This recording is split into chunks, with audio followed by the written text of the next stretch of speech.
Hey, welcome back to the garage, everyone. Right now, we're going to go ahead and get started on our rear shock absorbers. I've got the front seats pushed all the way to the front as far as I can to make room. Yes, we have to start on the inside of the car. We've got to take the back seat out so that we can get to the top shock absorber mounting hardware. All right, there's a little lever down below on the bottom of the back seat, and you wiggle that from side to side, and that will pop this thing free, and we'll pull the back seat upward and outward, and we'll get it set out, and then next we'll take the rear seat back out, and then we'll get to the shock absorber bolts.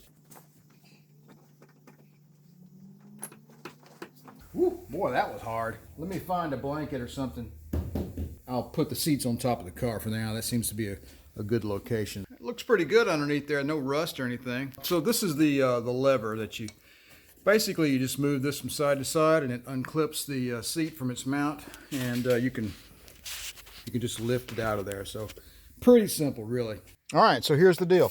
We've got a couple bolts here. We've got one over there, and we got one over there, and we have a bolt right there underneath the armrest. So those three things come out, and this rear seat back will supposedly just zip right out of here. So let's get busy with that. Okay, so these are 8mm bolts.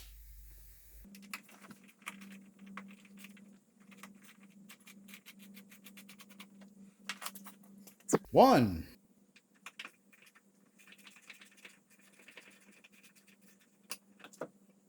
Two. Who says car maintenance doesn't pay? I got 10 cents. All right, let's take out the middle bolt from the armrest.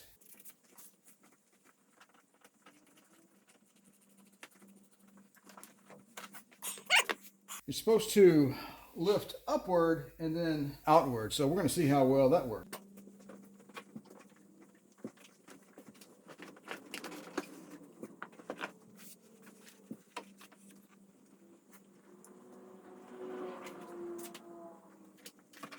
You know what this means, right? We're going to be putting our new seat back in that we got from Pennsylvania.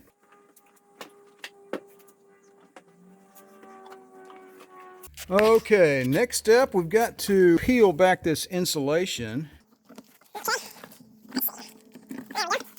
This is the cover for the shock bolts. Let me get a screwdriver and get that off of there.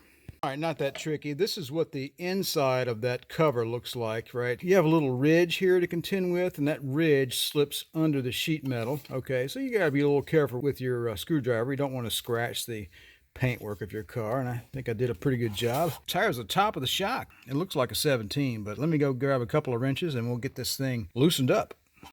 All right, we got our top one loosened.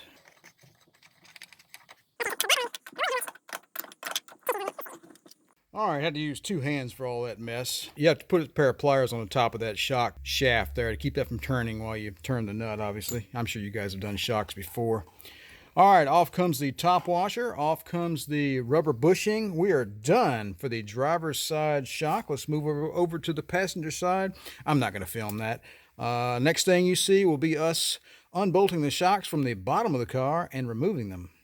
All right, we'll go ahead and get our bottom bolts out of our driver's side shock here. All right, this is a 17mm. You need to use a thin-walled socket, a standard socket.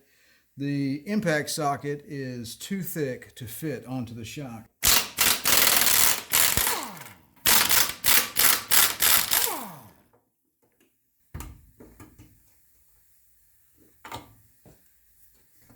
There we go. All right, so the new shock, the mount comes a little bit tilted like this, right? So you want to line that up with the angle of the trailing arm for your installation.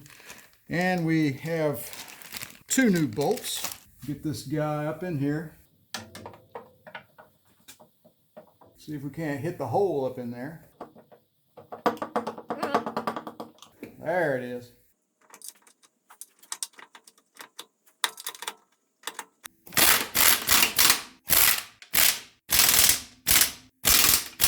Let's move over and do the other side now.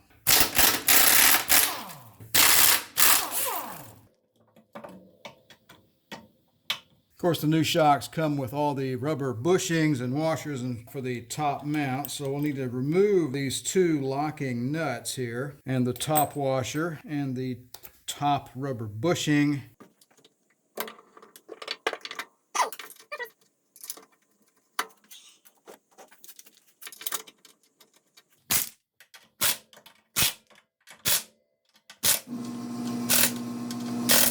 right, we're moving right along here. There's our new shock. We're going to get our new rubber bushing on there. We've got a new washer, and we've got our new retaining nut with only a few threads showing. We need just enough to get a bite, though. We're going to make our job a little easier this time around. Get this guy on here. All right, I'm going to use 2 hands and get that tightened up. All right, we got our second shock tightened up. Now it's time to tidy up. We got to get our insulation draped back up over the little flange right there.